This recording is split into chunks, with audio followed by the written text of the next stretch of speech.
My grandmother ran herself over with an SUV. I was on my way to the festivities when it happened, so I don't know the exact details, but she was getting out the food from the back of her SUV, put it in neutral instead of park, and it slowly ran over. The craziest part is that my family all inside didn't notice until they heard a bump against the house.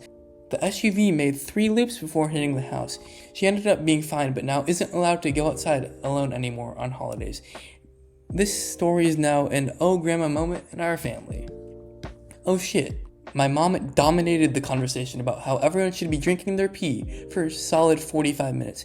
She read in some yoga book about how it cures some infection called Bali belly that you get in places like, you guessed it, Bali, but also it's actually just really helpful for all sorts of shit. Way into detail about how you have to catch it midstream of the first pee of the morning, blah blah blah.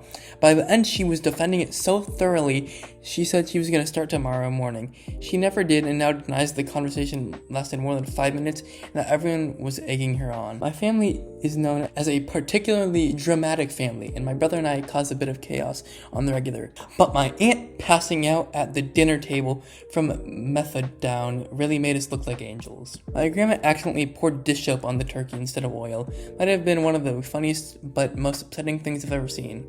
I thought it would be a funny prank to put a rubber chicken in the oven on Thanksgiving. My mom would laugh and laugh. Ho ho ho, there's a rubber chicken in the oven, what a gag. 13-year-old me didn't realize that normal adults usually preheat the oven before putting the turkey in. My dad broke my grandparents' toilet with the power of his bowels. He ended up having to buy them a new toilet, which he broke a year later at Christmas with the same method. If you can tell, my family fears my dad's bowels. We have many more stories about him and toilets. Spent all day cleaning the house for guests. Made sure the windows were incredibly clean and clear. Little brother and cousin were chasing each other outside. Brother comes running through the door, which is clearly open because you couldn't see the glass. He slammed through the plate glass window and got a massive gash on his face and leg. 80 stitches, plastic surgery, and a multiple-day hospital stay. Don't clean your windows too well. My 4-year-old sister was sitting at the dinner table next to Grandma. After taking a bite of something, she said my tongue hurts, to which Grandma replied, well, come here and let me kiss it to make it feel better. The moment their lips touched, my sister vomited directly into my grandma's mouth. My dad burst into laughter, and Grandma passes off my sister while she gets up in the bathroom.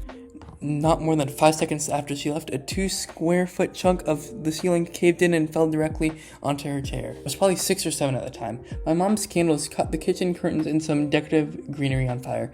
My sister and my cousins and I were at the kids' table in the kitchen while the adults were in the dining room, so no one of significance noticed anything except me. My mom threatened us with the pain of death if we annoyed the adults during dinner, so I quietly walked to the dining room and stood silently for a minute or two until someone noticed me, and only then did I politely say, sorry, but the kitchen's on fire. My mom still gives me grief about prioritizing politeness over sense. My uncle didn't want to cook the turkey in the oven, so he just shoved it in the microwave for 2 hours. We called them asking how it came out later, and they were just shooting hoops with it outside.